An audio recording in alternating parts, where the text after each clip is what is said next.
अनंत वर्णादिदंसन सावम भोक्ष्यामि नियमसारम् केवली श्रुत केवली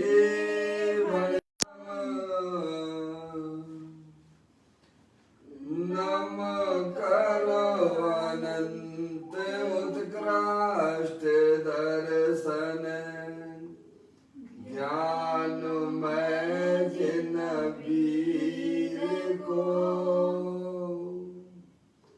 कहूँ नियम सार सुकेवली श्रुत केवली पर कथे को।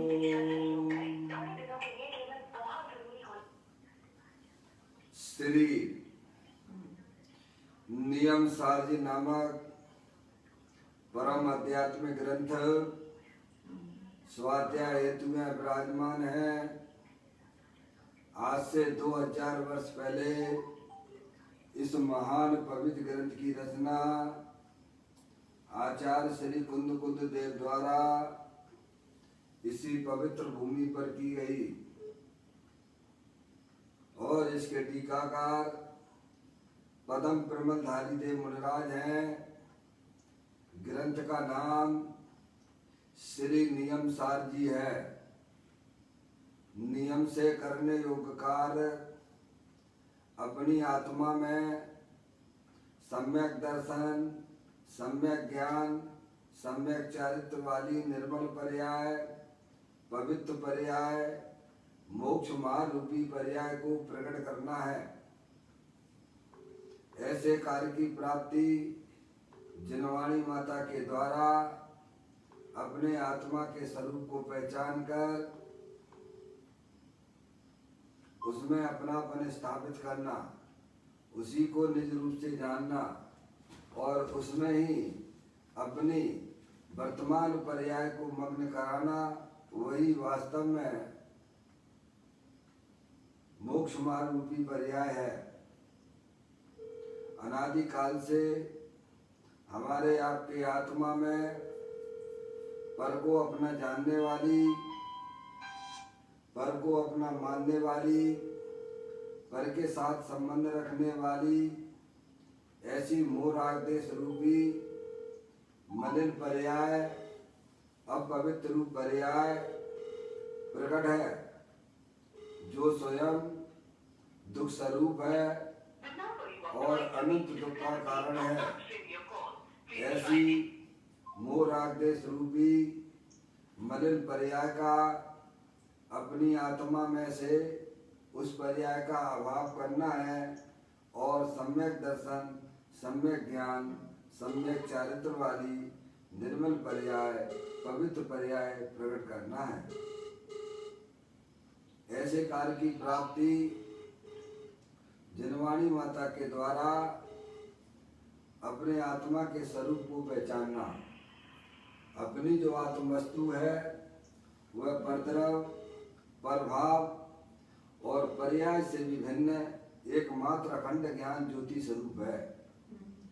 ऐसे गायक प्रभु परमात्मा का सम्यक वेद ज्ञान पूर्वक शरीर रागादि की रुचि छोड़कर अंदर में जो अखंड ज्ञान ज्योति स्वरूप भगवान आत्मा है उसमें ही अपनापन स्थापित करना और उसी को ही निज रूप से जानना, उसमें ही अपनी वर्तमान पर्याय को मग्न कराना, उसे ही अरियंत परमात्मा ने उसे धर्म कहा है। उसकी चर्चा आचार्य भगवंतों ने, मुनिराजों ने एक एक गाथा, उसकी टीका और कलशव श्लोकों के माध्यम से हमें अपने आत्मा के स्वरूप को यहाँ पर समझाया है। देखिएगा, यह परम आध्यात्मिक ग्रंथ है जिसका नाम श्री नियम सार जी है, जिसके 9वें अधिकार की चर्चा हम और आप यहाँ इसका स्वाध्याय कर रहे हैं, जिसके अंतर्गत 125वें नंबर की गाथा आज अपन प्रारंभ करते हैं। इस अधिकार का नाम है परम समाधि अधिकार।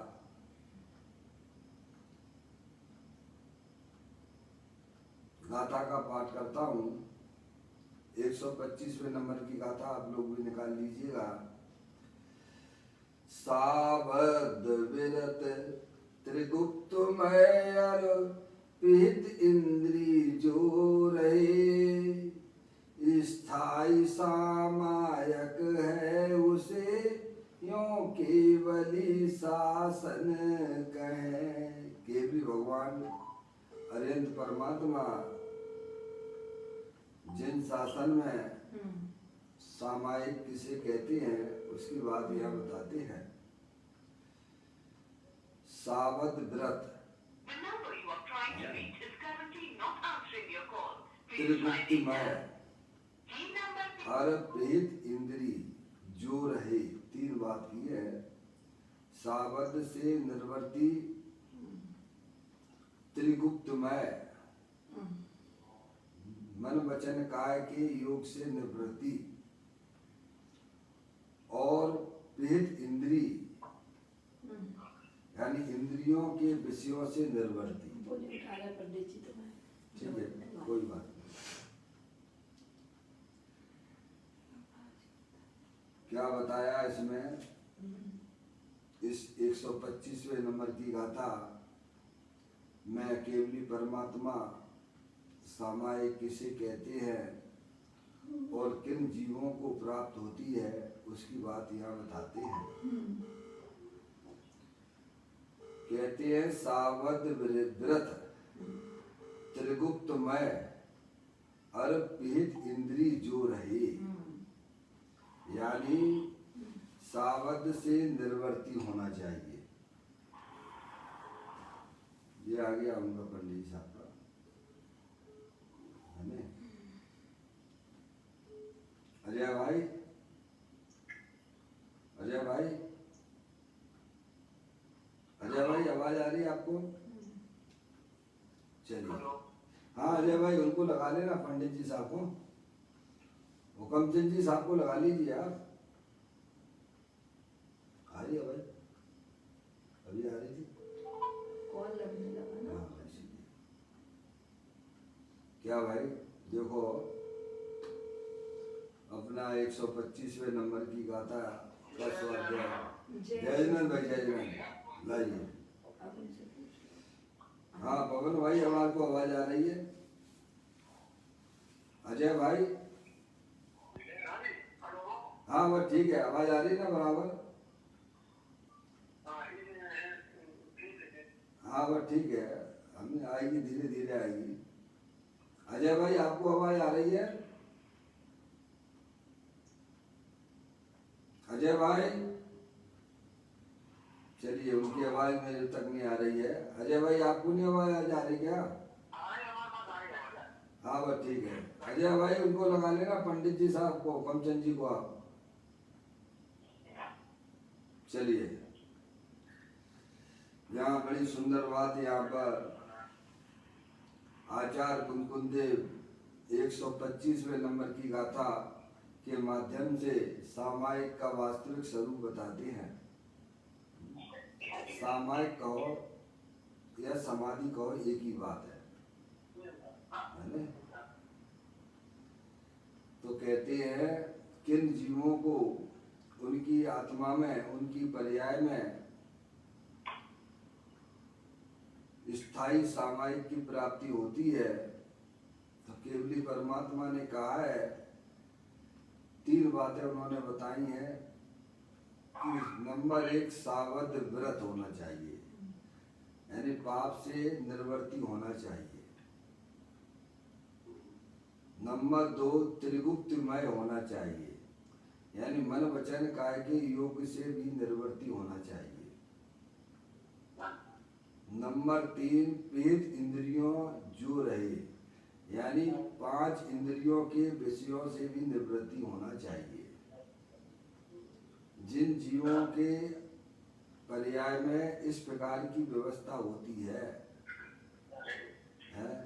उन जीवों को अरिहंत परमात्मा ने स्थायी सामायिक कही है। क्या,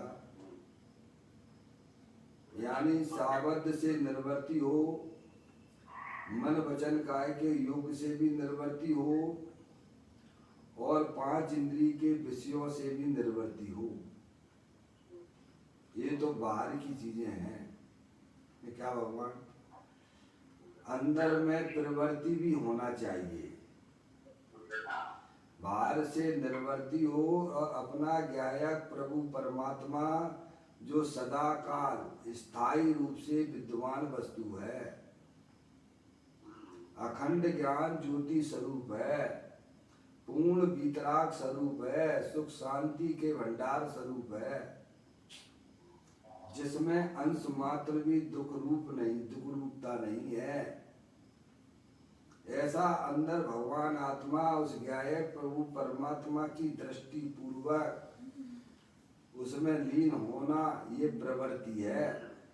बाहर से निर्वर्ती हो और अंदर में प्रवृत्ति हो, उसको भगवान ने स्थायी सामायिक केवली परमात्मा ने कही है। क्या भगवान केवल निर्वर्ती नहीं, प्रवृत्ति की भी बात की है। हाँ, सुल्लभ महाराज जी है, जैसे कहते अनित्य है, अनित्य है, अनित्य है। अनित्य तो नित्य क्या है? सब अनित्य अनित्य है, तो नित्य है कि नहीं है? नित्य को जाने में ना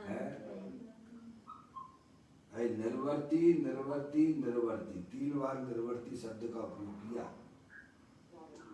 तो प्रवृत्ति प्रवृत्ति प्रवृत्ति प्रवृत्ति पूर्वक निर्वर्ती होती है भगवान।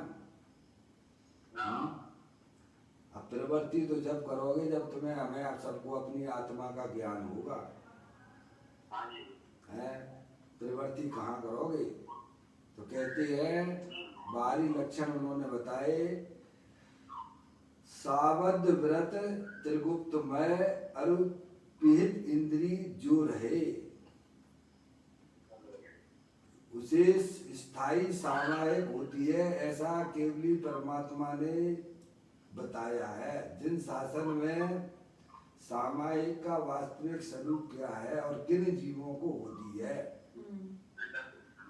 तो वो कहते हैं कि सावध से व्रत यानी पाप के कार्यों से निर्वर्ती, और दूसरा नंबर का त्रिगुप्तमय यानी मन वचन काय के योग से भी निर्वर्ती हो। अभी सब पदम प्रबंध आए जो मुनराज भी है ना अपने साथ में, वे भी अभी इसका खुलासा करेंगे, टीका करेंगे। और फिर कहते हैं कि पिहित इंद्री यानी 5 इंद्रियों के विषयों से निर्वर्ती हो, और अंदर जो अखंड ज्ञान ज्योति स्वरूप भगवान आत्मा जो चैतन्य वस्तु है, जो कि मेरा वास्तविक स्वरूप है, स्थायी रूप से विद्यमान वस्तु है, जो न कभी उपजती है और न कभी वह मरण को प्राप्त होती है, ऐसी चैतन्य वस्तु अखंड ज्ञान ज्योति स्वरूप देवालय में विराजमान, जो शरीर से भिन्न है, अमूर्तिक है, अरूपी है। पवन जी भैया, क्या अपनी जो चैतन्य वस्तु है, जो आत्म वस्तु है, वह सदा काल शरीर से भिन्न है। शरीर तो जड़ है, और इसको जानने वाली जो चैतन्य वस्तु अरूपी है, अमूर्तिक है, अखंड ज्ञान ज्योति स्वरूप है, वीतराग आनंद स्वरूप है, लाना नहीं है, आप स्वयं हो। ऐसी देवल में विराजमान चैतन्य वस्तु सदा काल विद्यमान है, जो रागादिक परिणतियों से भी भिन्न है। ऐसे ज्ञायक प्रभु परमात्मा की दृष्टि पूर्वक उसमें अपनी पर्याय को मग्न कराना यानी प्रवृत्ति कराना, उसको भगवान ने स्थायी सामायिक कही है। क्या भगवान, अब ये बताइए, जब तक हमें आत्मा का ज्ञान नहीं होगा तब तक हम अपनी पर्याय को अपने गायक प्रभु परमात्मा में कैसे रमण कराएंगे? है भाई, प्रवृत्ति कैसे हम कराएं प्रभु? तो उसके लिए हमें अपनी चैतन्य वस्तु का ज्ञान चाहिए कि नहीं चाहिए? उसके बिना प्रवृत्ति कौन करती? पर्याय करती है। प्रवृत्ति करने का काम पर्याय का है। पर से हटना और स्वयं में बसना, तब आएगा अतीन्द्रिय आनंद का रस। उसको भगवान कहती है सामायिक। अब सामायिक करने तो बैठते हैं लोग, पर आत्मा का ज्ञान नहीं है, आत्मा की दृष्टि नहीं है, तो सामायिक भगवान कैसे हो जाएगी? मुझे इतना तो समझा दो, ज्ञान के बिना ध्यान होता है क्या? है, अब ध्यान करो, सामायिक करो, क्या सामायिक करो भगवान? है, सामायिक तो जब होगी जब अपना चैतन्य स्वरूपी भगवान आत्मा, सामायिक का अर्थ ही है, सामायिक का संधि विच्छेद कर दिया। सम यानी समता स्वरूप भगवान आत्मा, आय सम आय यानी लाभ, आय यानी आय, क्या लाभ हुआ? वीतरागता का लाभ होना आत्मा की पर्याय में हुआ कहलाती सामायिक। क्या सामायिक का अर्थ है ना, संधि विच्छेद करोगे, समता और आय, सामायिक यानी पर्याय में समता का लाभ हो, आनंद का लाभ हो, अतीन्द्रिय आनंद का लाभ हो, उसका नाम सामायिक है। और वह सामायिक केवली परमात्मा कहते हैं पाप से विरक्ति का परिणाम हो, मन वचन काय के योग से भी निर्वृत्ति का परिणाम हो, और पंच इंद्रिय के विषयों से भी निर्वृत्ति का परिणाम हो। ये हो गया नास्ति रूप से। अस्थि रूप से अंदर भगवान आत्मा जो चैतन्य स्वरूप वस्तु है, उसमें अपनी पर्याय को रमण कराना, प्रवृत्ति कराना, उसको भगवान ने स्थायी रूप से सामायिक कही है। ये बात यहाँ लिखी हुई है। अब देखिएगा, इसी को यहाँ पर पदम प्रमदारी देव मुनिराज इसकी टीका करते हुए हमें बताते हैं, वह भी अपन पढ़ लेते हैं। देखिए, जो सर्व सावध से विरत है, किन जीवों को उनकी आत्मा की पर्याय में वीतराग रूपी धर्म सामायिक की प्राप्ति होती है, उनकी बात करते हैं। जो पाप में प्रवृत्त हो रहे हैं, वे तो कल्पना ना करें कि हमारे जीवन में सामायिक होगी। पापी जीवों को कभी भी उनके जीवन में सामायिक नहीं हो सकती है। इसीलिए सबसे पहले कहा कि जो सर्व सावध में व्रत है, क्या फिर कहते हैं जो तीन गुप्ती वाला है, क्या, और जिसने इंद्रियों को बंद निरुद्ध किया है, उसे सामायिक यानी स्थायी है।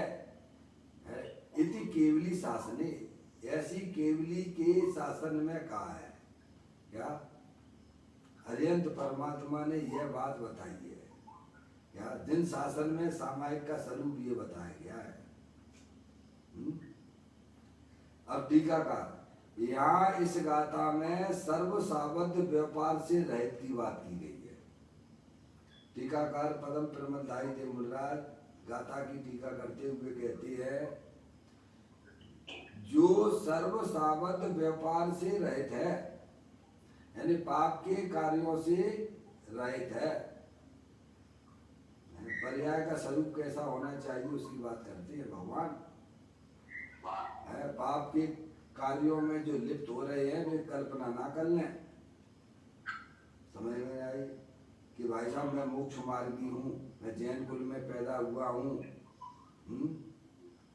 भगवान की पूजा भक्ति भी करता हूँ, तो मुझे मोक्ष मार्ग भी है, फिर भी पाप के कार्यों में जिनकी प्रवृत्ति चल रही है, केवल बाहरी दिखाने का नाम, शरीर की क्रिया का नाम है भाई साहब, मोक्ष मार्ग नहीं है। अंदर में पर्याय की व्यवस्था कैसी होती है उसकी बात करते हैं। कहते हैं जो सर्व साबद्ध व्यापार से रहित है, टीकाकार कहते हैं। नंबर 2, जो त्रिगुप्ती द्वारा गुप्त है, मन वचन काया का की प्रवृत्ति से रहित होकर अंदर में त्रिकालिक ध्रुव भगवान आत्मा में जो अपना उपयोग लगाता है उसको वास्तव में त्रिगुप्ती कहते हैं। क्या? जो त्रिगुप्ती द्वारा गुप्त है, अर्थात जो समस्त तथा जो दो बातें, तीसरी जो समस्त इंद्रियों के व्यापार से विमुख है। अब विमुख कौन होगी भाई साहब? ज्ञान की पर्याय होती है। अनादिकाल से हमारी जो है ज्ञान का जो है परिणमन कैसा चल रहा है, स्पर्श इंद्री के विषयों की तरफ, रसना इंद्री के विषयों की तरफ, कर्ण इंद्री, ऐसी पांचों इंद्रियों मन के द्वारा प्रवृत्ति हो रही है। उससे रहित की बात करते हैं। अंदर में भगवान आत्मा अतीन्द्रिय आनंद स्वरूप है। क्या भाई साहब? उसमें प्रवृत्ति हो तो अपने चैतन्य स्वरूपी भगवान आत्मा में प्रवृत्ति हो तो समस्त इंद्रियों के विषयों से निर्वृत्ति हो जाती है। यानी ज्ञान की पर्याय का झुकाव अपने ज्ञायक प्रभु परमात्मा की तरफ होगा, तब पंचेंद्रिय के विषय और मन से वह जीव जो है प्रवृत्ति को छोड़ देता है। शुल्लक महाराज जी आप कुछ बोल रहे थे?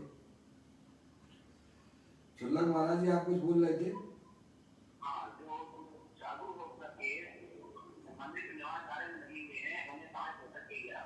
नहीं, वो तो उनका काम ही नहीं है ना, बाहर से भी काम नहीं है ना ये। क्या? वो तो सब तरह से हिंसा के त्यागी होते हैं ना, पंच महाव्रत वाले होते हैं ना भगवान। क्या? अब आप भले उन्हें जो भी कुछ कहना हो कहो, है ये मंदिर अंदर बनवाना, आयतन वगैरह बनवाना, ये उनका काम कहाँ है? ये तो सब हिंसा के आयतन है। ये तो कृत कार्य अनुमोदना के त्यागी होते ना भगवान। मुनिराज जो है कृत कार्य अनुमोदना, आरंभ आदि क्रियाओं के सब प्रकार से न करते हैं, न कराने वाले की अनुमोदना करते हैं, न स्वयं कहते हैं। समझ गए आप? कृत कार्य अनुमोदना की से त्याग होता ना उनका, तो ये तो सीधी बात है। उसमें कहा भाई साहब पढ़ लीजिए, 28 मूल गुण के स्वरूप में ये बात है। सब प्रकार से पाप के कार्यों से निर्वृत्ति हो, है जो करता है उसकी बातें छोड़ दीजिए, वो तो दिगंबर आमनाय की बाहर है।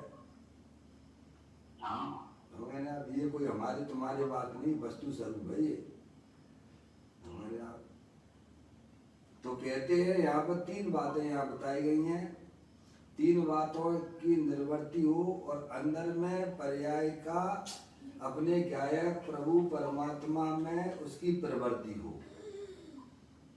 उसी जीव को जिन शासन में सामायिक कही गई है, सही बात, उसे ही अपने आत्मा का लाभ मिलता है। देखा क्या कहते हैं? पदम प्रमदायी देवता 2 मुनिराज हैं आपके सामने, वे सामायिक के वस्तु स्वरूप को बताते जो केवली परमात्मा ने कही है, वो बात बताते हैं कि जो सर्व साबद्ध व्यापार से रहित हो। पहले ही उन्होंने कह दिया, शुल्लक महाराज जी पहले ही कह दिया उन्होंने, सर्व साबद्ध व्यापार से रहित हो तो हो गया ना भगवान है। मंदिर बनवाने का काम है, ये क्या है बताओ आप? है आपको पता होना चाहिए, पूज्य गुरुदेव श्री ने 45 वर्षों तक दिगंबर जैन धर्म के ग्रंथों का प्रचार प्रसार किया है। वे श्वेतांबर समाज में पैदा हुए थे, उनको दिगंबर ग्रंथ मिले, उन्होंने उनका स्वाध्याय किया, स्वाध्याय नहीं किया, अपने जीवन में भी उन्होंने उतारा। 23-24 साल की उम्र में तो वे श्वेतांबरों में साधु हो गए थे। दीक्षा ले ली थी उन्होंने वहाँ पर है। फिर उन्होंने हजारों ग्रंथों का स्वाध्याय किया, श्वेतांबरों के सब ग्रंथों का सैकड़ों बार है। फिर दिगंबर धर्म की उन्हें ग्रंथ मिले, फिर उनका उन्होंने स्वाध्याय किया। 12 वर्ष तक तो उन्होंने समय सार को पढ़ा, बोलना चालू नहीं किया एकदम जैसे अपन है तुरंत का समय जो है समझ नहीं आ, खुद अपने जीवन में उतारा उन्होंने। उसके बाद तो उन्होंने ये समय सार पे व्याख्यान प्रारंभ किया। जो उनके मुंह पे पट्टी थी श्वेतांबरों की है, लोग खूब कहते थे उनके समाज के लोग कि प्रभु ठीक है, आपको जो ठीक है जो कुछ समय सारी सुनाना है सुनाओ, मगर मुंह पे पट्टी मत हटाना, ये हमारी जो है पहचान है। तो वे कहते थे एक म्यान में 2 तलवारें नहीं रह सकती हैं। चेतना संसार की महिमा एक साथ। उन्होंने स्पष्ट कह दिया एक म्यान में 2 तलवारें नहीं रह सकती हैं। आप हमसे समय सारी भी सुनना चाहते हो और मुंह पे पट्टी भी लगी है, ऐसी बातें ना होगी, हमसे मायाचारी के काम नहीं होंगे है। समझ गए? इतनी पर्याय में पवित्रता होती है जीव की। उस जीव ने कभी भी 45 वर्षों के अंदर कभी ये नहीं कहा कि जिन मंदिर बनवाइए आप। ये तो भगवान अवृति की बात है। ये हैं व्रती तो कैसे होते हैं आपको समझ लेना चाहिए। भगवान अवृति का जीवन भी कितना कितना उत्कृष्ट हो जाता है बोलिए आप हैं। तो व्रती की बात और फिर महाव्रती वालों की बात। चुल्लक महाराज जी कहते कि ऐसा भी करवा सकते नहीं करवा सकते हैं। आप बताइए, कोई बता दीजिए कि उन्होंने एक भी बताया कि एक मंदिर बनवा है। वो हिंसा का आयतन है क्या? अरे भाई आप घर बनवाते हो मंदिर बनवाते हो ठीक है, श्रावक का काम है, उसकी बात नहीं करते हैं। श्रावक का धर्म है, कर्तव्य है क्या समझ गए। लेकिन हैं चुल्लक महाराज जी, चुल्लक महाराज जी आप कुछ बोले थे। हाँ हाँ हाँ पवन जी, हाँ हाँ पवन जी बताएं।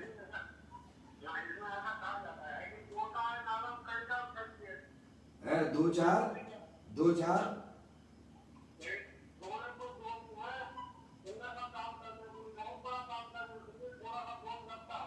हाँ हाँ हाँ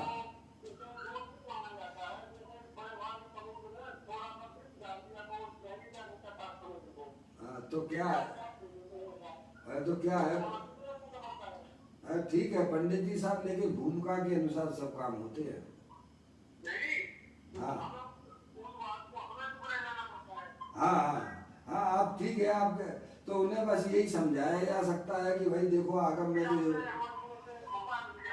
हाँ बस यही है। क्या है देखो वहाँ तो सब भोले जीव हैं, उन्होंने शास्त्रों को पढ़ा नहीं है। तो अपन लोगों ने जिन्होंने पढ़ा है उन्हें तर्क से युक्ति से न्याय से समझा देना चाहिए। और क्या है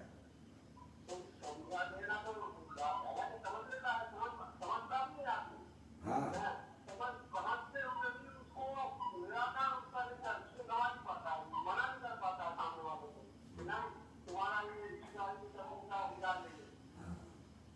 अब ये तो हाँ अब देखो भैया ऐसा है मैं बताऊं, ये सारी बातें हैं जिन्हें देव परमात्मा ने तो ये बताया है नहीं। अब तुम्हें जो लगता हो अपने हिसाब से जो करना हो करो, कोई किसी को सब द्रव्य स्वतंत्र तो है, कोई किसी के कर्ता धरता तो नहीं है भगवान है। जिन्हें अपने आत्मा में जिन्हें देव परमात्मा के बताए हुए मार्ग जैसा बताया वैसी प्रवृत्ति करना भगवान है। उससे विरुद्ध प्रवृत्ति करोगे तो दोष तो उसी को लगेगा है। हाँ हाँ तो यहाँ अपन को इतनी समझना चाहिए। जो चुल्लक महाराज जी ने बात की है, मैं तो ये बताने का प्रयत्न कर रहा हूँ पूज्य गुरुदेव श्री जबकि व्रती नहीं थे ना कि महाव्रती थे वे एक सामान्य व्यक्ति अव्रती थे। उस जीव ने भी 45 वर्षों तक दिगंबर धर्म की ग्रंथों में जो वस्तु स्वरूप है उसका उन्होंने बाकायदा जो है प्रतिपादन किया, लेकिन कभी भी अपने मुख से मंदिर बनवाना और दान देने की बात कभी नहीं की है। मैं ये बताना चाहता हूँ। तो ऊपर के जो हैं व्रती हैं और महाव्रती हैं, उन्हें भी इन बातों को थोड़ा सोचना चाहिए, क्योंकि उसमें जो चाहे कुछ भी हो, मंदिर का काम भी भाई साहब है हिंसा का ही काम है, एक प्रकार से क्या मंदिर बनवाने का। और दूसरी बात यह है कि वह जीव इतना स्पष्ट उसका ज्ञान हो गया है कि एक द्रव दूसरे द्रव का कर्ता धर्ता नहीं है। मंदिर अपने अपने उद्गल परमाणुओं के द्वारा स्वयं निर्मित होता है। मंदिर क्या है? उद्गल की स्कंद रूप पर्याय है। तो यहाँ तो बड़ी सुंदर बात यहाँ पर कहते हैं, किन जीवों को उनकी आत्मा में सामायिक की उत्पत्ति होती है, सामायिक रूपी धर्म यानी समता भाव रूपी धर्म की प्राप्ति होना। तो कहते हैं 3 बातें उन्होंने बताई। टीकाकार कहते हैं पदम प्रमदाय, जो सर्व साबद्ध व्यापार से रहित है, सब पाप के कार्यों से जिसकी पर्याय परिणमन रहित हो गया है, और त्रिगुप्ति द्वारा मन वचन काय की प्रवृत्ति से भी रहित हो गया है। बाल की बात बता रहे हैं तो। और कहते हैं जो समस्त इंद्रियों में 5 इंद्रियां और मन 3 है, समस्त इंद्रियों के व्यापार से विमुख है। उस मुनि को सामायिक व्रत स्थायी है, ऐसा कहा है। सामायिक है ना, श्रावकों में भी सामायिक का बात आती है जो है ना 12 प्रकार के व्रत है ना, उसमें शिक्षा व्रत में सामायिक आती है ना, सामायिक व्रत आती है। श्रावकों के लिए भी सामायिक व्रत, उसमें भी सामायिक की बात की गई है। और मुनराज के 28 मूल गुणों में 6 आवश्यक में भी सामायिक शब्द का उपयोग किया गया है। पता है ना भगवान क्या चुल्लक महाराज जी 12 प्रकार के व्रत, जो 12 प्रकार के जो व्रत हैं उनमें शिक्षा व्रत में एक सामायिक व्रत भी है, वह श्रावकों का है। और ऐसे ही 28 मूल गुणों में 6 आवश्यक में सामायिक लिया गया कि नहीं। तो श्रावकों को भी सामायिक होती है और मुनिराजों को भी सामायिक होती है। दोनों की सामायिक में विशेष अंतर है या, और सामायिक तो दोनों को होती है। हाँ, परिणामों में विशेष अंतर है, बिल्कुल सही कह रहे हैं आप पवन जी साहब, शास्त्री हैं पवन जी। परिणामों में विशेष निर्बलता है, परिणामों में विशेष निर्बलता है। श्रावक की अपेक्षा मुनराज की पर्याय में विशेष निर्बलता है।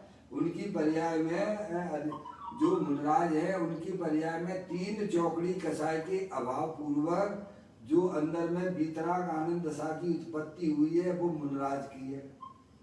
ये परिणामों में अंतर आया। क्या आया अंतर आया भाई? देखो 4 चौकड़ी कसाय भगवान ने बताई हैं, सबको पता है, विदित है।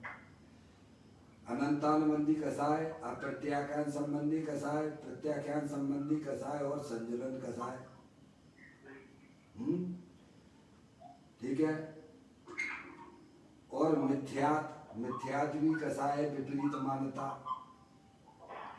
और जहाँ सच्ची मान्यता हो जाती है, वस्तु स्वरूप को इस जीव ने समझा माँ जनवाणी माता के द्वारा कि भाई साहब ये शरीर है वो जड़ है, अंदर में जो अखंड ज्ञान ज्योति स्वरूप आरूपी चैतन्य वस्तु है, और हमारी आत्मा में संसार अवस्था में जो मोह राग द्वेष के परिणाम होते हैं, जो पर के लक्ष्य से होते हैं, पर को अपना जानने से, पर को अपना मानने से, पर का लक्ष्य करने से जो हमारी आत्मा की पर्याय में जो विकार रूप परिणति होती है, क्या भाई साहब, वो हमारे आत्मा का स्वरूप नहीं और क्या है बताइए आप।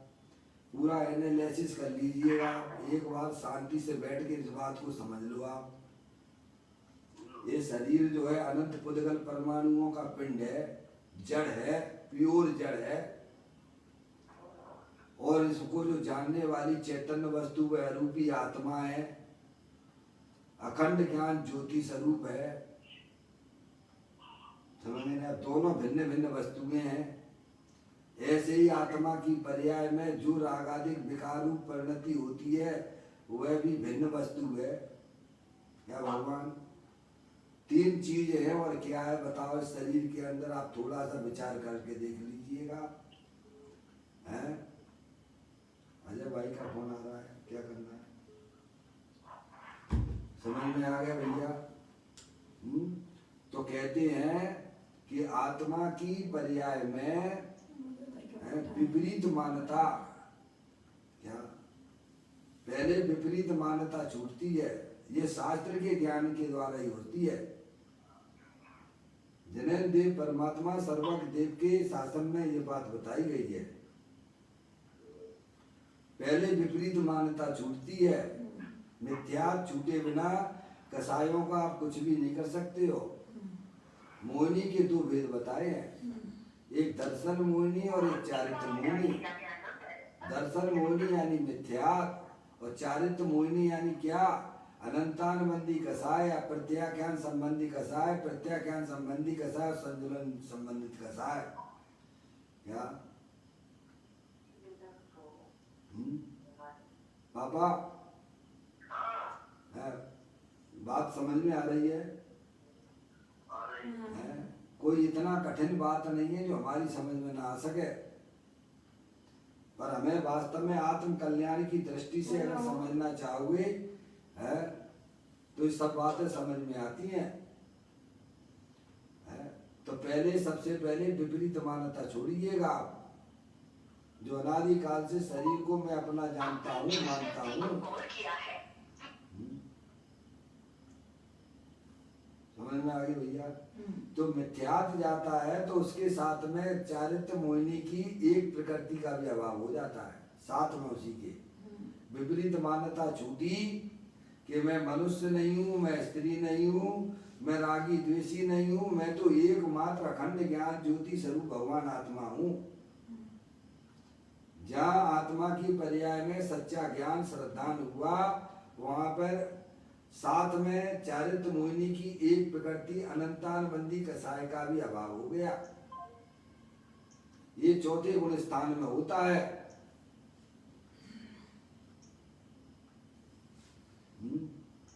पापा, ये चौथे गुण स्थान में होता है। आज तक हमारा आत्मा अनादि काल से एक ही गुण स्थान में, पहले ही बादशाही गुण स्थान में पड़ा हुआ है। भले ही बाहर में कितनी भी भगवान की पूजा भक्ति अनंत बार की है इसने, एक बार नहीं की है, लेकिन वहां से टस से मसना हुआ।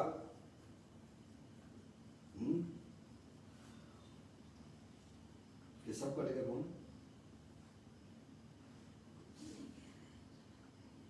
इसमें ले लिया करो ना, या को छोड़ो ना, इसमें जगह होगी ना। नहीं है ना उसमें पांचों। हेलो, हाँ जी, हाँ भाई साहब, चलिए और भी लोग आ जाएं, क्योंकि पवन जी का प्रश्न था। पंडित जी पवन जी हैं, जबलपुर वाले हैं, उन्होंने प्रश्न किया है कि श्रावक की सामायिक और मुनराज की सामायिक में क्या अंतर है। उसकी बात यहाँ पर मैं थोड़ा आपके सामने खुलासा करना चाहता हूँ। सबको आवाज आ रही है? चलिए,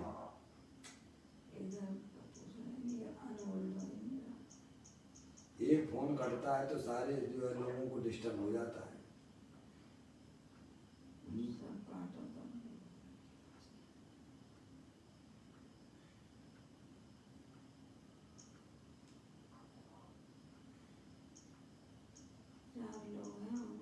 चलो चार को दे दो। अरे किसी को नहीं आवाज आ रही। पूरे सब काट दो, सब काट दो, कोई बात नहीं।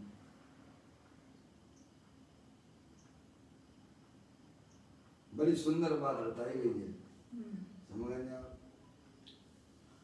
तो कहते हैं श्रावक की सामायिक और मुनिराज की सामायिक। हम्म, सामायिक की उत्पत्ति तो भाई साहब चौथे गुण स्थान में हो जाती है हम्म, क्या, और उसके बाद वह आत्मा अपनी आत्मा की आराधना करता हुआ एकमात्र शुद्ध ज्ञान की पर्याय अपने त्रिकालिक ध्रुव भगवान आत्मा को केंद्रित करती हुई आगे बढ़ती है, तो उसकी पर्याय में श्रावक की सामायिक होती है। श्रावक कहते हैं श्रद्धा, ज्ञान और विवेक, उसका नाम श्रावक। और मुनिराज की सामायिक और विशेष लीनता है, तो उसको कैसे समझे, उसकी बात हम आपको यहाँ पर से बताना चाहते हैं। क्या भगवान,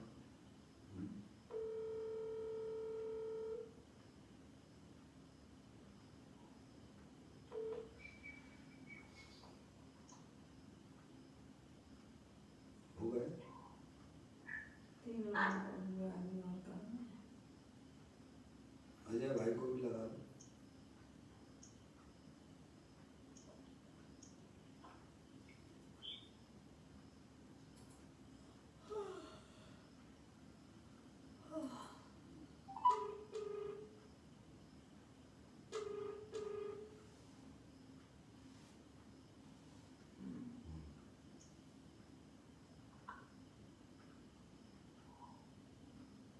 जो लोग जूम पे आ सकते हैं उन्हें जूम पे आने का कोशिश कीजिए।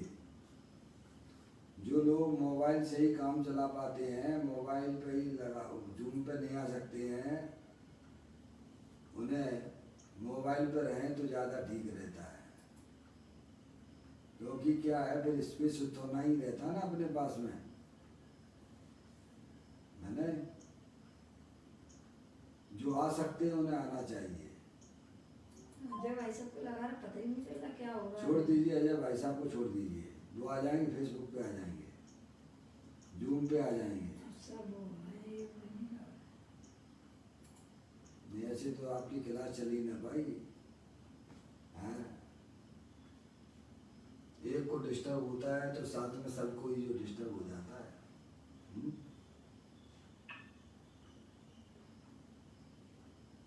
अजय भाई को छोड़ दो, वो आ जाएंगे, जूम पे आ जाएंगे। जूम पे आना चाहिए, फेसबुक पे आना चाहिए।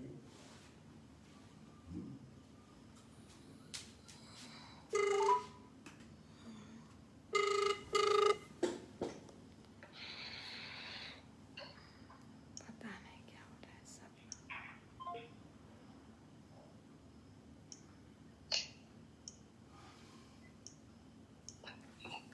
नेटवर्क की ऐसी प्रॉब्लम हो जाती फोन में। हाँ वो क्या है, फोन में तो ऐसे ही रहता है। सबसे बढ़िया जूम चलता है, फेसबुक चलता है, पर हमारे महानुभाव इसमें बुद्धि लगाते ही नहीं है। जो लगा सकते हैं वे भी नहीं लगाते हैं। क्या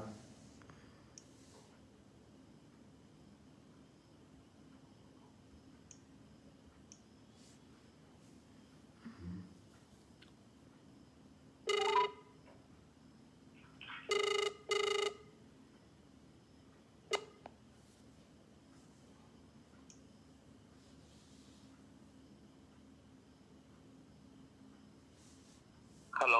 हाँ भाई साहब। हाँ मैं फेसबुक पे हूँ, फोन कट रहा है बार बार। हाँ, आप अजय भाई फेसबुक पे आ जाया करो, जूम पे आ जाया करो, आपके पास तो सब चीजें हैं यार।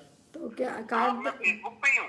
हाँ क्या है, ये आपका फोन गड़बड़ हुआ, आपने लगाना चालू किया तो बाकी सब हट गए फिर। इस पे दिख तो रहे ही नहीं आप। किसी का जो नहीं आप जोड़ते हैं ना तो फेसबुक पे आप दिख तो रहे ही नहीं भाई साहब।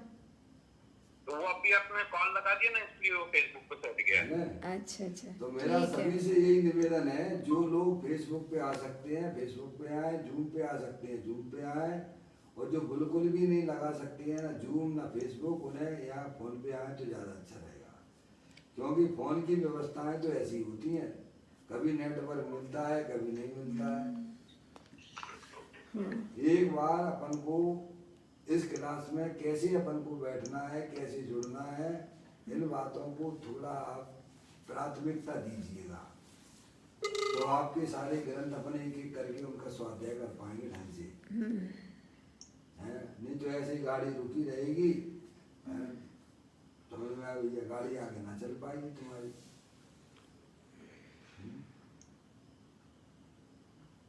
आजकल कितना है, सब कुछ तो नेट फ्री हो गया है, 200-250 रुपए तो लगते हैं, कितने लगते हैं भगवान, इतने दिन में तो ऑटो में बैठ के तुम तलाशिया पहुंच जाओगे।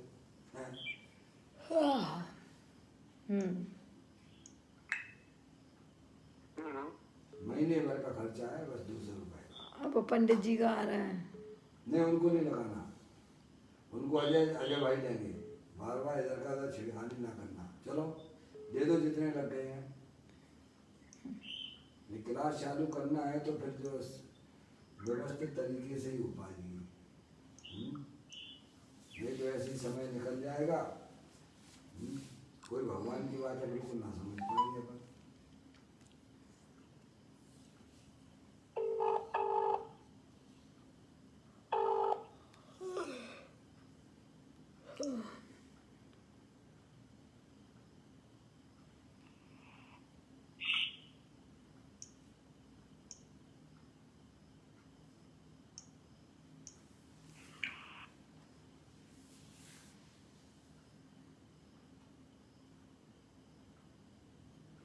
कितने हो गए उसमें? ये चौथा लग रहा है अजय भाई को छोड़ देना ना, उनको नहीं लगा रहा ना अजय भाई साहब को। खुला दो, दे दो। अरे तो लग तो जा।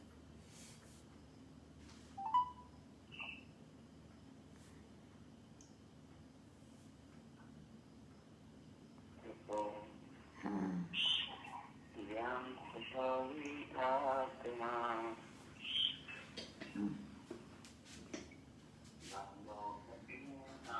हाँ चुल्लक महाराज जी, हाँ देखिएगा, ये तो है नेट की तो प्रॉब्लम थोड़ा ये फोन की रहती है, कोई बात नहीं है ना, अपन आपको सबको ज्ञान है कि ये सब प्रॉब्लमें चलती हैं, उसमें अपन कुछ नहीं कर सकते हैं। लेकिन बुद्धिपूर्वक मेरा यो ही निवेदन है कि जो नेट चलाते हैं चलाते ही होंगे, और चलाना आता भी है, व्हाट्सएप है, फेसबुक है, उन्हें जूम पे आ जाना चाहिए। जूम बिल्कुल बहुत बढ़िया है, कहीं कोई दिक्कत नहीं। फेसबुक भी बहुत बढ़िया है, वहाँ कोई रुकावट नहीं। फोन का तो ऐसा है कि हम जो है 5 से ज़्यादा लगा नहीं पाते हैं, और उसके बाद जो एक भी डिस्टर्ब हुआ तो सब डिस्टर्ब हो जाते हैं। अभी देखो आपके पंडित जी साहब कमचंद जी साहब हैं, वो बार बार यहाँ पर आ रहे हैं फोन पर, और अगर मैंने उनको छेड़खानी किया तो सब पड़ जाएंगे। क्या अजय भाई साहब फेसबुक पे आ गए तो बोलने लगे। अजय भाई अगर उस पर फेसबुक पे हैं तो उनको कमचंद जी साहब को ले लें। नहीं ले पाएंगे, कैसे ले लेंगे वो? नहीं, वो उनके पास में वो है ना, बोली वगैरह जो है व्यवस्था करें, क्योंकि इस छेड़खानी में तो जो है फिर अपनी क्लास अपनी आगे नहीं बढ़ पाती है। देखो यहाँ जो है अपने पंडित जी पवन कुमार जी ने बात की थी, उसके इन्होंने बताया था कि उन्होंने जैसे बताया था सामायिक जो है व्रती जो 12 प्रकार के व्रतों में भी सामायिक का नाम आया है, और जो है जो 28 मूल गुण में भी 6 आवश्यक में भी सामायिक का नाम आया है। तो उन्होंने कहा कि दोनों में अंतर है, विशेष लीनता का अंतर है, विशेष लीनता का अंतर है। इसको समझने के लिए थोड़ा अपन ऐसे भी समझ सकते हैं, मिथ्यात अनंतान मिथ्यात और अनंतानबंदी कसाय, अप्रत्याख्यान प्रत्याख्यान संतुलन, और 4 प्रकार की कसाई जी। मिथ्यात यानी मोहिनी के 2 भेद हो जाते हैं, एक दर्शन मोहिनी और एक चारित्र मोहिनी। मोहिनी के 2 भेद, दर्शन मोहिनी और चारित्र मोहिनी। दर्शन मोहिनी यानी मिथ्यात, विपरीत मान्यता, देह जीव को एक गिने बहिरातम तत्व मुदार, ये पहले नंबर का मिथ्यात सबसे बड़ा पाप है। और और जब तक आत्मा की पर्याय में विपरीत मान्यता रहती है तब तक जो चारित्र मोहिनी संबंधी अनंतानुबंधी कसाय, अप्रत्याख्यान संबंधी कसाय, प्रत्याख्यान संबंधी कसाय और संजुलन कसाय है, ये बिल्कुल हरी भरी बनी रहती हैं। भले बाहर में देखने पर वे कसाएं मन तीव्र से मंद दिखती हों, लेकिन अंदर में विपरीत मान्यता है कि मैं मनुष्य हूँ, मैं स्त्री हूँ, है भाई साहब। ऐसी जब तक मान्यता इस जीव को है तब तक वे कसायों का आप कुछ भी नहीं कर पाओगे। चारित्र मोहिनी कसायों को अगर गलाना है, उनका अभाव करना है, तो सबसे पहले अंदर में सही मान्यता बनाइए, जो आप हो वैसी आप मान्यता अंदर में बनाइए आप कि मैं शरीर नहीं हूँ, ये शरीर अनंत पुद्गल परमाणुओं का पिंड है और इस शरीर के अंदर जो चैतन्य वस्तु है अरूपी है, अखंड ज्ञान ज्योति स्वरूप है, जिसने आज तक शरीर को छुआ तक नहीं है, अरूपी रूपी को नहीं छूता है। भगवान कहते हैं कि अनंत पुद्गल परमाणु हैं, वे पुद्गल परमाणु भी एक परमाणु दूसरे परमाणु को नहीं छूता है, है? एक पुद्गल परमाणु दूसरे परमाणु को भी छूता नहीं है। तो अपना भगवान आत्मा तो अरूपी है, चेतनेश्वर है, वह शरीर को कैसे छुएगा भगवान? जब रूपी रूपी को नहीं छू सकता है, स्पर्श नहीं करता है, तो अपना भगवान आत्मा तो अरूपी है। जानने देखने वाली चैतन्य वस्तु है। विश्व में अगर कोई समझदार है तो भाई साहब आप और हम हैं, आत्मा है हम। क्या विश्व में अगर कोई समझदार है, 6 द्रव्यों में भगवान ने 6 द्रव्य बताए, जातीय अपेक्षा, जीव द्रव, पुद्गल द्रव, धर्म द्रव, अधर्म द्रव, आकाश द्रव और काल द्रव। इसके अलावा जगत में कुछ भी नहीं है, भगवान, इसके अलावा कुछ भी जगत में नहीं है। अगर जगत में कोई समझदार जानने देखने वाली चैतन्य वस्तु है, वो आत्मा है, वे आप और हम हैं, आनंद स्वरूप है। तो पहले अपनी मान्यता को पहले सबसे पहले वेद ज्ञान के द्वारा सही कर लेना है कि मैं मनुष्य नहीं हूँ, मैं शरीर ही नहीं हूँ, मैं तो एकमात्र अखंड ज्ञान ज्योति स्वरूप आत्मा हूँ।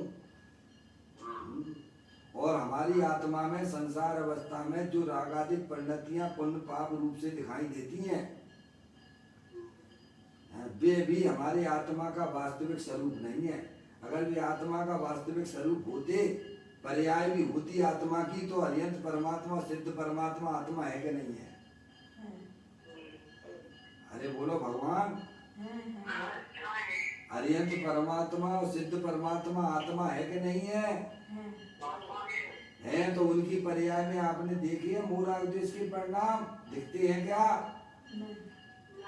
है, वे तो परम वीतरागी है ना, है। तो ये रागादिक परिणतियां हमारी आत्मा में जरूर दिखती हैं, पर चिंता की बात नहीं है, वे हमारी आत्मा के अंदर प्रवेश नहीं करती हैं। जैसे कपड़ा जो है ना, ये कपड़ा स्वच्छ निर्मल है, इसके ऊपर कोई गंदगी आ जाए तो वह गंदगी क्या कपड़े के अंदर घुस जाती है क्या? बताओ, कभी घुस जाएगी क्या? गंदगी कभी कपड़े रूप होगी कि कपड़ा गंदगी रूप होगा?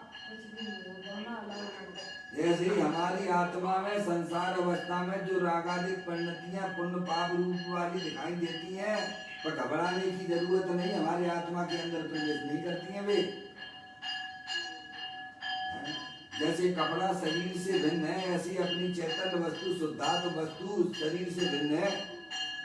जैसे कपड़ा गंदगी से भिन्न है, वैसे ही अपना जो चैतन्य मूर्ति भगवान आत्मा शुद्धात्म वस्तु वह रागादिक परिणामों से भिन्न है। ऐसे सच्चा ज्ञान और श्रद्धांत सबसे पहले होता है, तब वह जीव मोक्ष मार्ग में प्रवेश करता है। भगवान अनंत काल हो गया, कभी भी हमने अपने आप को आत्मा ना देखा, आत्मा ना माना है। तो पहले अंदर में है भगवान। क्या? हाँ चुल्लक महाराज जी, आप भी थोड़ी आवाज कर लीजिए, दोबारा बता दें।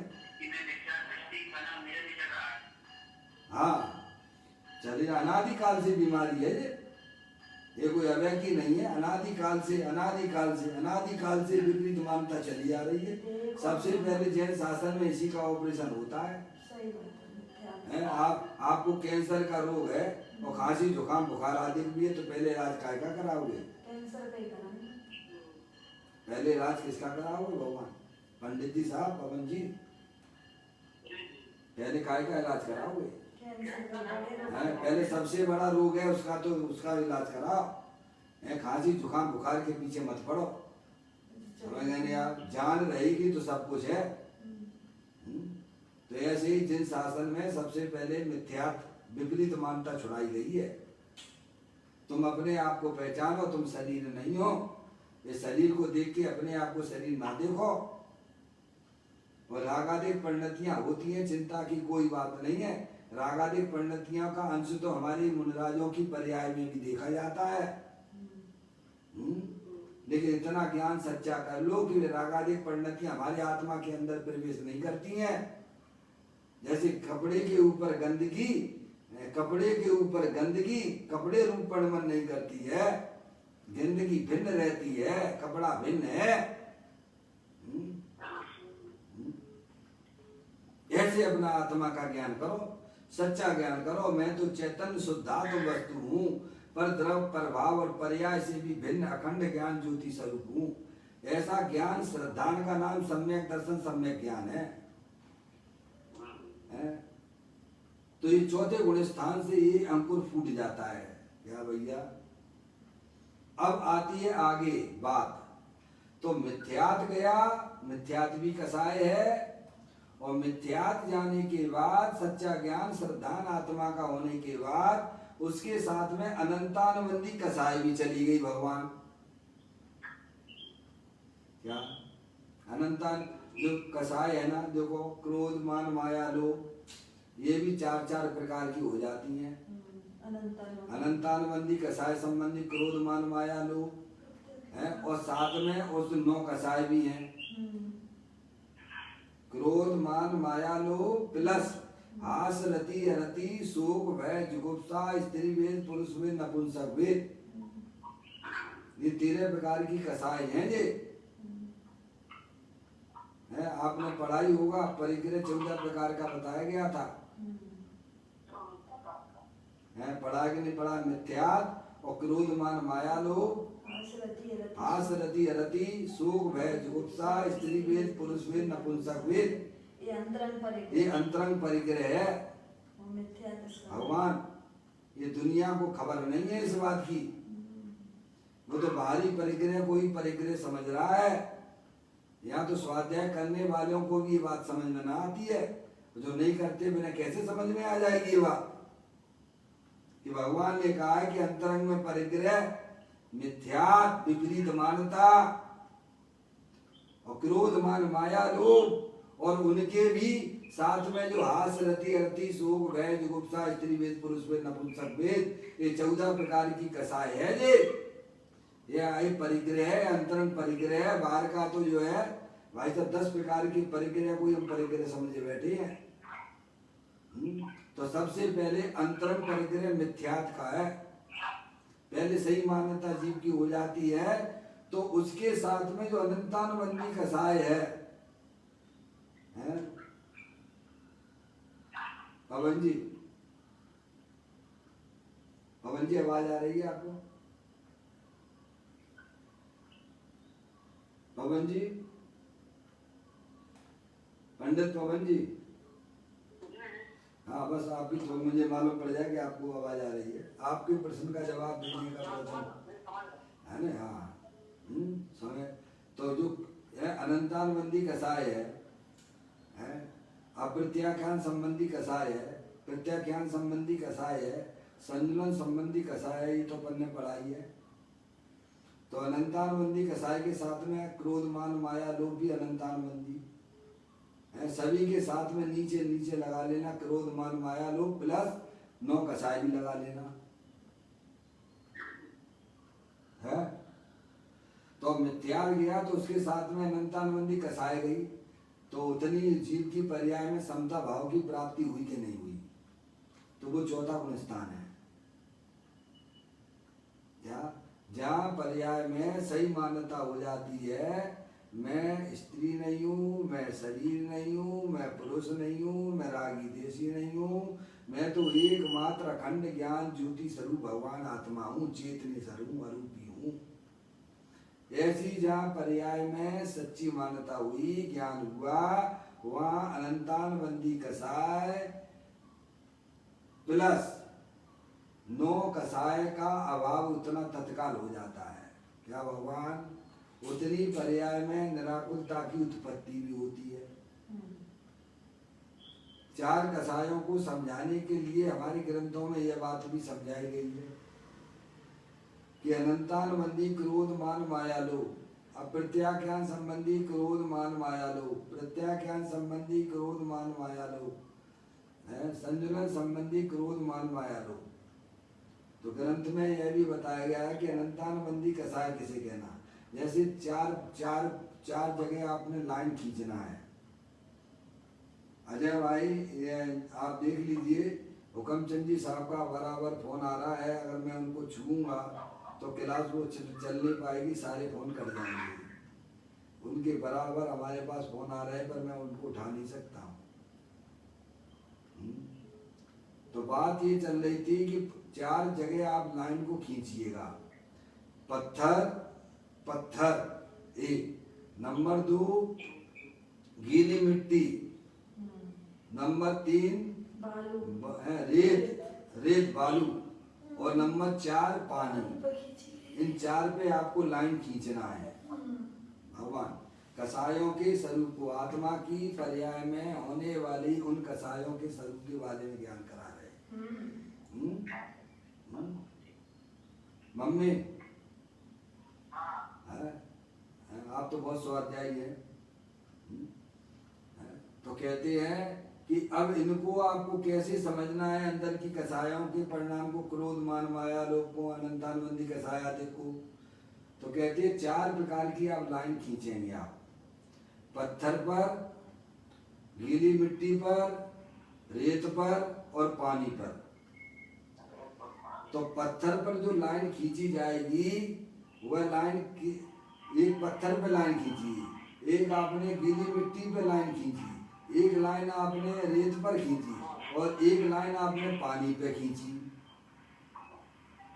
हाँ, तो पत्थर पे खींची जाने वाली लाइन वह कब भरेगी भगवान? समय लगेगा।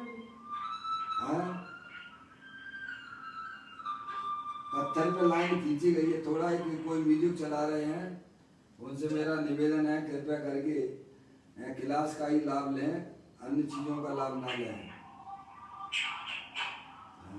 ऐसे क्लास नहीं चल पाएगी आपकी।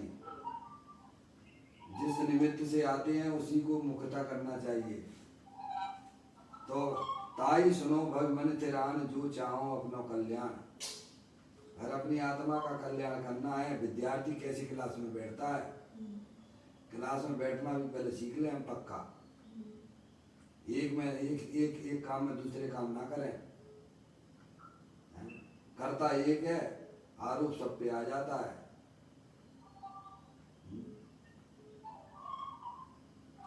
तो कहते हैं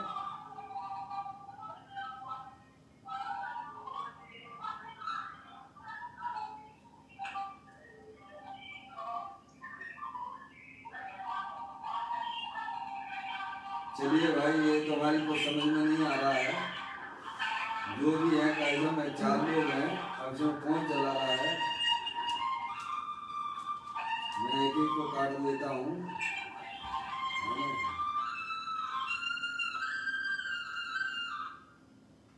हाँ, ये पंडित जी जो है जबलपुर वाले थे, वो कर रहे थे, जो कि अच्छी बात नहीं है। चलिए, बाकी को सब लगा ली, पवन जी को ना लगाना। उन्हीं को समझाने के लिए कर रहे थे, उन्हीं की यहाँ से डिस्टर्ब आ रहा था। चिल्लक जी को लगा लो। पंडित जी को लगाना है?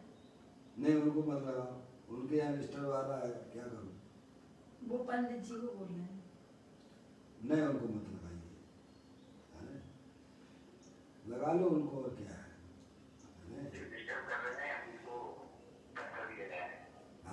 क्या करूं ये वैसा बना दी काल की हमारी पर्याय में विपरीतता मान्यता चली आ रही है। हाँ, जब तक ये बात हमारे ज्ञान में पूरी तरह से क्लियर नहीं होगी, पूरी तरह से क्लियर होना चाहिए, तभी बात हमारे कुछ समझ में आएगी, धर्म की ABCD समझ में आएगी। पर्याय का स्वरूप भी समझ में आना चाहिए, द्रव्य का स्वरूप भी समझ में आना चाहिए, दोनों का स्वरूप समझ में आना चाहिए, है ना? हाँ।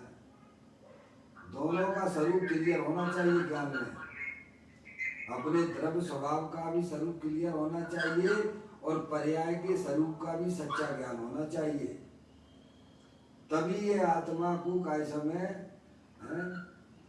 जब पर्याय का स्वरूप जो है विकार रूपी पर्याय हो चाहे निर्मल रूपी पर्याय हो, दोनों का स्वरूप क्लियर होना चाहिए पर्याय का, और द्रव्य का स्वभाव भी क्लियर होना चाहिए, तभी आपको अपने परिणामों में उसके रिजल्ट आपको दिखाई देंगे।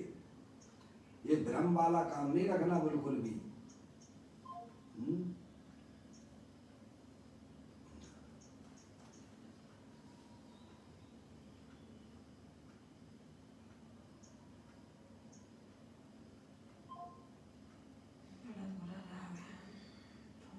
भाई मोबाइल का काम तो ऐसा ही है, इसीलिए तो सामने क्लास हो ना वो सबसे बढ़िया रहती है लेकिन ठीक है, व्यवस्थाएं हैं, अपन लोग तो जुगाड़ू हैं।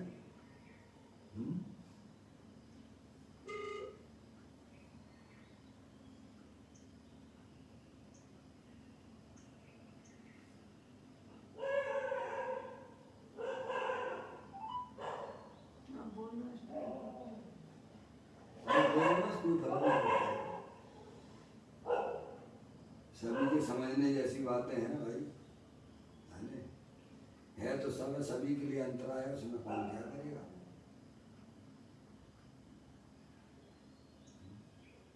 मम्मी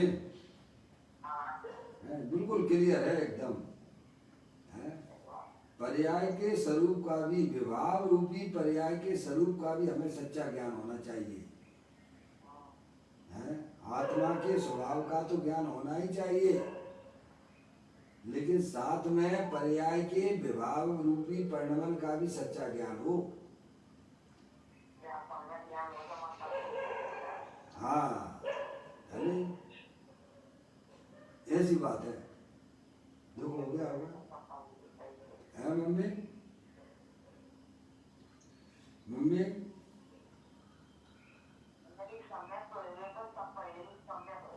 हाँ तो सम्यक तो जब होगा मम्मी, सम्यक कैसे हो जाएगा? वैसे हो जाएगा सम्यक, आप बताओ सम्यक कैसे हो जाएगा?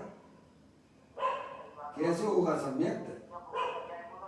जब पहले सच्चा ज्ञान तो करो, विकल्पात्मक स्थिति में तो ज्ञान क्लियर हो पहले, है सम्यक ज्ञान का ऐसी थ्रू हो जाता है।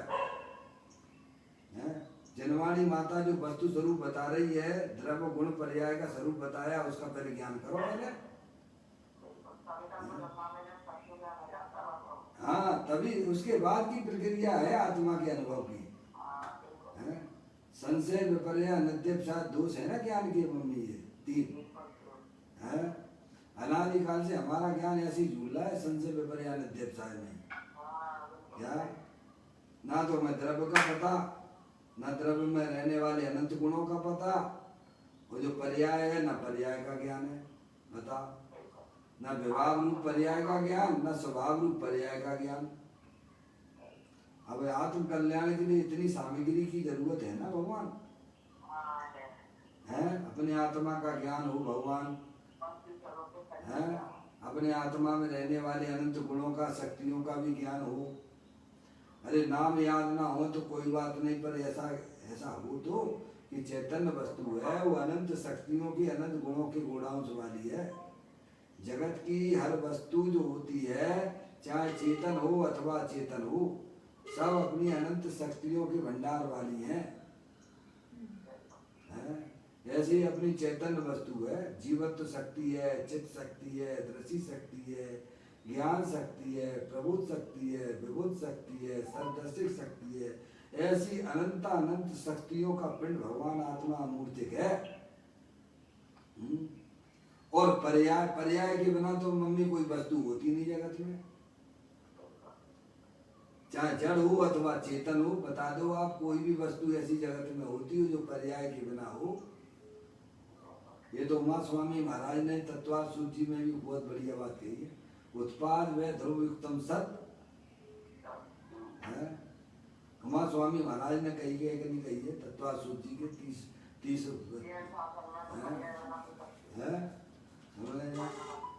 तो इन द्रव का, गुण का और पर्याय का, पर्याय में दो विभाग कर देना, एक स्वभाव रूप पर्याय और एक व्यवहार रूप पर्याय। क्या अभी हमारी वर्तमान आत्मा की पर्याय में व्यवहार रूप परिणमन दिख रहा है क्या? और स्वभाव रूप परिणमन तो जब होगा जब वस्तु स्वरूप का सच्चा ज्ञान होगा, जब पर्याय अपने त्रिकालिक ध्रुव भगवान आत्मा का आश्रय लेगी, तब स्वभाव रूप पर्यायों की उत्पत्ति होती है। यानी मोक्ष मार्ग में अपने आत्म कल्याण जिन जीवों को करना है, उन्हें सबसे पहले वस्तु स्वरूप का सच्चा ज्ञान करें। आत्म वस्तु जानने देखने वाली अरूपी है, अनंत शक्तियों की भंडार वाली है। और हमारी आत्मा में जो वर्तमान पर्याय में जो मूला उद्देश्य के परिणाम होते हैं, वे विकार रूप परिणाम है। उनके यहाँ स्वरूप की बात चल रही है, क्योंकि जब तक आप विकार का हमें ज्ञान नहीं होगा, उनकी वस्तु स्थिति का ज्ञान नहीं होगा, तो हम बिन जानते दोष गुणन को कैसे तजिए गएंगे? तो इतनी बात चल रही। पवन जी हैं क्या? पवन जी आ गए? कोई बात, पवन जी नहीं आए हैं, उनने कुछ म्यूजिक वगैरह उनके यहाँ चलने लग गया था, तो इसीलिए थोड़ा डिस्टर्ब हुआ था। तो कोई बात नहीं, उनको अभी उनको बाहर हो गए हैं। उनके प्रश्न का जवाब अपन लोग दे रहे हैं। वो चाहें तो कैसम है, बाद में यहाँ पर है, उस पर रहता है, शुद्धात्मा पे ग्रुप पे आता है व्हाट्सएप पे, उस पर सुनेंगे। बात ये चल रही थी कि श्रावक की सामायिक और मुनिराज की सामायिक में क्या अंतर है? उनकी लीलता में अंतर है, उनकी आनंद में अंतर है? तो इतनी बात यहाँ समझने में आना चाहिए कि अंतरंग कसाय मिथ्यार्थ और क्रोध मान माया लोभ, हास रति अरति, सुख भय जुगुप्सा, स्त्री वेद पुरुष वेद नपुंसक वेद, ये 14 प्रकार के कसाय हैं। इनमें सबसे पहले मिथ्यात्व की बात आती है, विपरीत मानता। और जब तक हमारा ये कसायों का सरदार है, ये 13 प्रकार की कसायों का सरदार मिथ्यात्व है, विपरीत मानता है। और जब तक हमारी आत्मा में विपरीत मान्यता रहेगी, तब तक हम क्रोध मान माया लोभ, हास रति अरति, शोक भय जुगुप्सा, स्त्री वेद पुरुष वेद नपुंसक वेद रूपी कसायों का कुछ भी नहीं कर सकते हैं। सबसे पहले मिथ्यात्व पर बल दिया गया है। पहले मिथ्यात्व विपरीत मानता छोड़ो, जो आप हो नहीं हो वो मानना छोड़ो। आप चेतनी से भगवान आत्मा हो, अरूपी हो, अखंड ज्ञान ज्योति स्वरूप हो। तो कहते हैं हाँ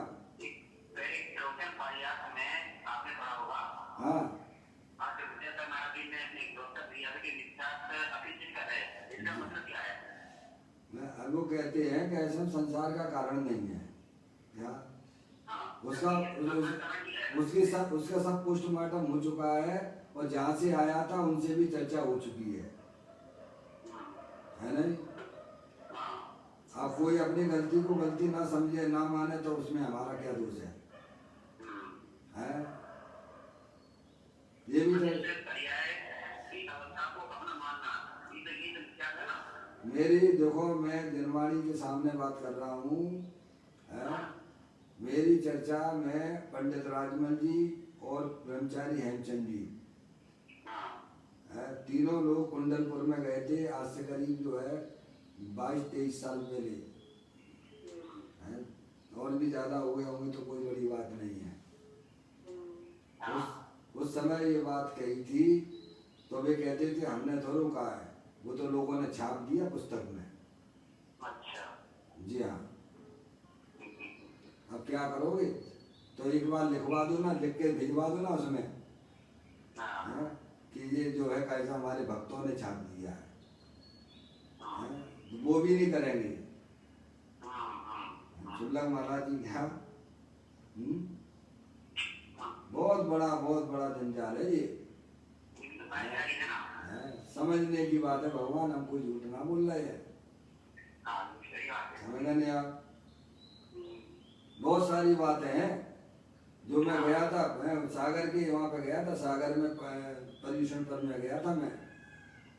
वहाँ पे कोई कैसे में उनके साथी जो थे कैसे में जिनवाणी बार कर रहे थे, तो मैंने यही शिकायत करने के लिए गया था आचार्य भवन आचार्य गुरुदेव के पास। उनसे कहा था कि आपके जो है कैसे में ऐसा काम करते हैं। वो तो नमोकार मंत्र लिखा, सभी पे लिखा हुआ है, जिनवाणी है, तो रघुचे मंदिर में रहने दो ना, वो तो अपमान होता है बहुत बड़ा, ऐसा तो काम नहीं करते अपन। तो उन्होंने कहा भैया मेरी कोई नहीं सुनता है, मैं बिल्कुल झूठ नहीं बोल रहा हूँ, जिनवाणी हमारे सामने है। 25 साल पहले चर्चा हुई थी, शुल्लक महाराज जी आपने प्रसंग छेड़ दिया, इसीलिए बात कर रहा हूँ मैं। हाँ 25 साल पहले हमारी चर्चा हुई थी, मैं था, ब्रह्मचारी हेमचंद जी थे, पंडित राजमल जी थे, कुंडलपुर में गए थे। ये बात हमने कहा था कि वहाँ पे जो है जिनवाणी बाहर करते हैं, जो अच्छा नहीं लगता है, उसमें भी नमोकार मंत्र है, एक एक गाथाएं आचार्य कुंद देव की हैं उसमें मूल में। तो हमने कहा उनको मना करो। कितने लोग हैं अपन गिनती के, कितने लोग हैं जैनी लोग, अभी तो देखो तो कैसे कैसे में व्हाट्सएप पे आ जाते हैं, जैनियों की बस चलाई जा रही है। वहाँ गए थे बड़े गांव में, अभी ये 15 तारीख की बात है, पता नहीं है शुल्लक महाराज जी। तो हमने कहा गिने चुने लोग हैं, जैनी लोग हैं, कम से कम ऐसा काम तो ना करें। तो बोले कि हमारी कोई सुनता ही नहीं है। क्या बोले? अरे आपके शिष्य हैं और आपकी ना सुनेंगे, हमकी पेपर में दे दो सारी बात है, कौन नहीं सुनता है, तो वो भी ना करेंगे, वो भी नहीं करेंगे। समझ गए आप भगवान? सोचो भाई मैं क्या कहूँ, अंदर से रोना आता है क्या समझ में आया? यहाँ तो बड़ी सुंदर बात कहते हैं भाई साहब, जब तक हमारी आत्मा में विपरीत रूप मान्यता रहेगी, मैं शरीर हूँ, तब तक आत्मा कभी भी मोक्ष मार्ग में प्रवेश नहीं कर सकता है। पहले सच्चा ज्ञान करो कि भाई साहब मैं शरीर नहीं हूँ, मैं चेतनेश्वर भगवान आत्मा आरूपी हूँ, अमूर्तिक प्रदेशों का पुंज, प्रसिद्ध ज्ञानादि गुणों का धारी, अनादि निधन चैतन्य वस्तु हूँ। तो कसायों का जो राजा मिथ्या था, वह भाई साहब आपकी परिणति में से विदा हो जाएगी, और साथ में उसके साथ में चारित्र मोहिनी संबंधी अनंतानंदी कसाई भी विदा हो जाएगी।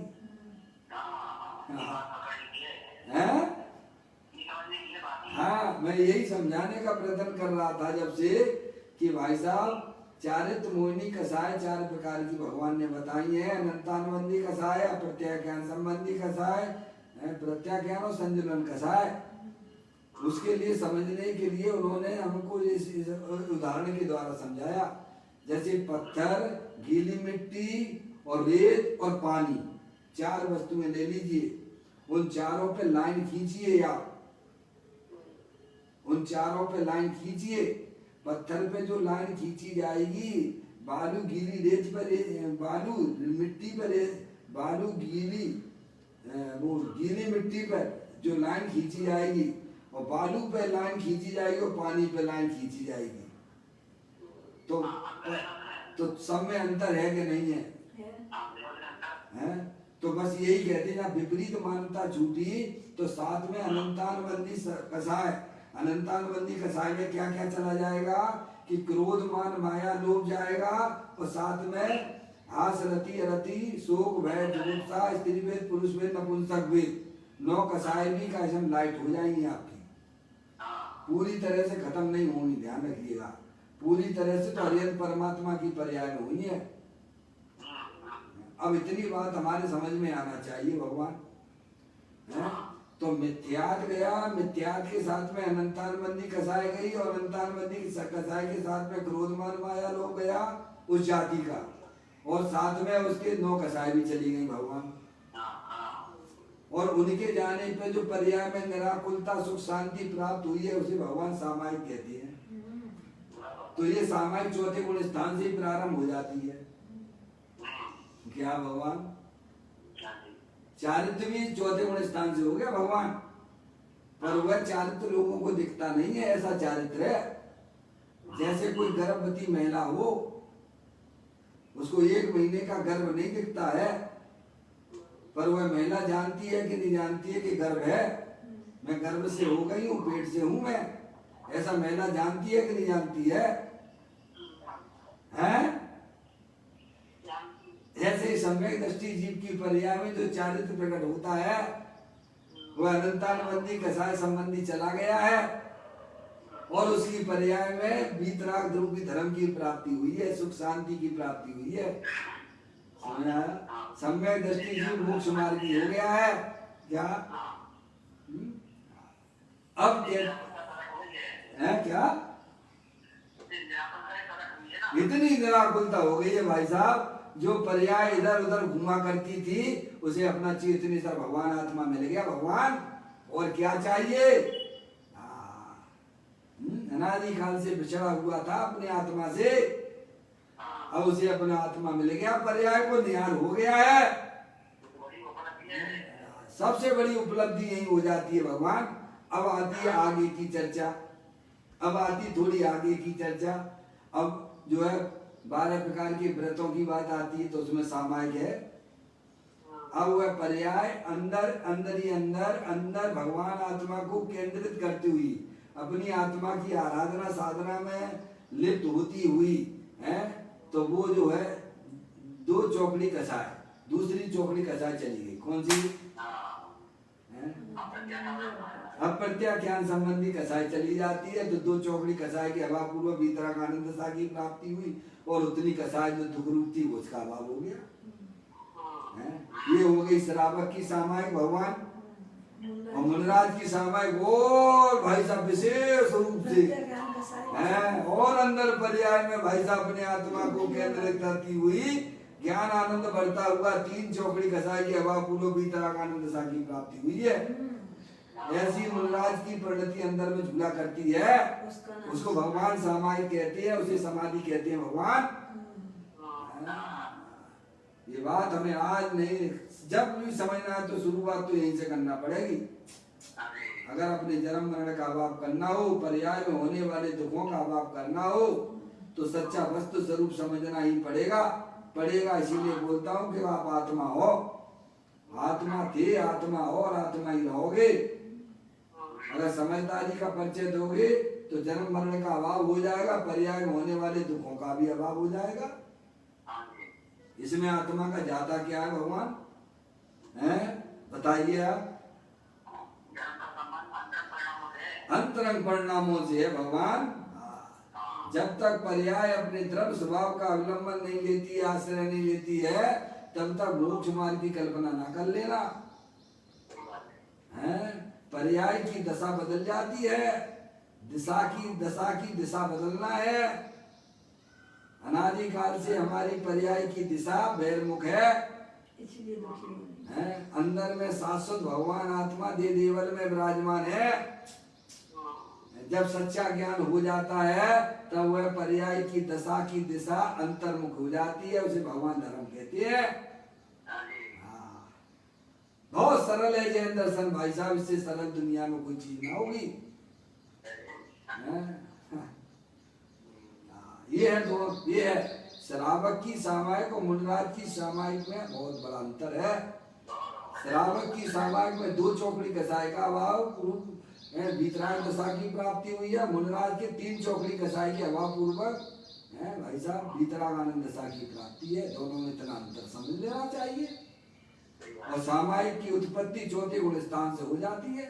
वस्तु स्वरूप का जहाँ सच्चा ज्ञान श्रद्धान हुआ कि मैं आत्मा हूँ, मैं मनुष्य नहीं हूँ, मैं स्त्री नहीं हूँ, है भाई साहब। और रागादिक परिणतियां जरूर देखी जाती है संसार अवस्था पर, बिल्कुल घबराने की जरूरत नहीं है।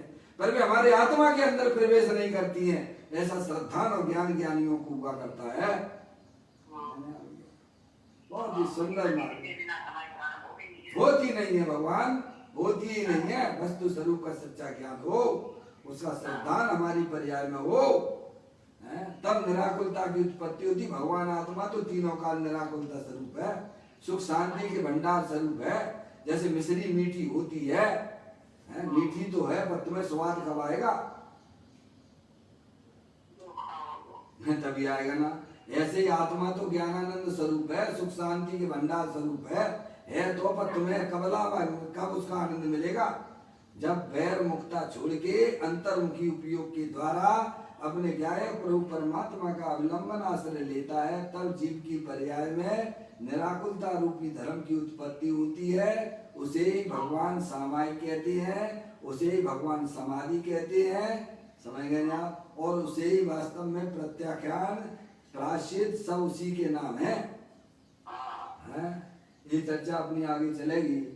मेरा सभी से ये निवेदन है, लगभग जो लोग नेट पे आ सकते हैं, जूम पे आ सकते हैं, उन्हें उस पे आना चाहिए। और जो नहीं आ सकते हैं, जो नहीं चलाते हैं, उनके लिए तो फोन खुले हुए हैं। फोन पे तो थोड़ा बहुत डिस्टर्ब चलता ही है भगवान, तो उससे अपनी थोड़ी क्लास में जो एक चल रहा है उसमें रुकावट आ जाती है। मेरा निवेदन है, फिर तो जो अपन चल ही रहे हैं उसमें कहीं कोई दिक्कत वाली बात नहीं है, नहीं भगवान। हाँ चलिए, अपना ये आज थोड़ा समय हो गया है, कल अपन इसी बात को आगे बढ़ाएंगे। निज निधि निज में बताई, ये अनंत अनंत उपकार है, उसके लिए जिन वाणी को वंदना सतवार है, वंदना सतवार है। 9वां नमोकार मंत्र।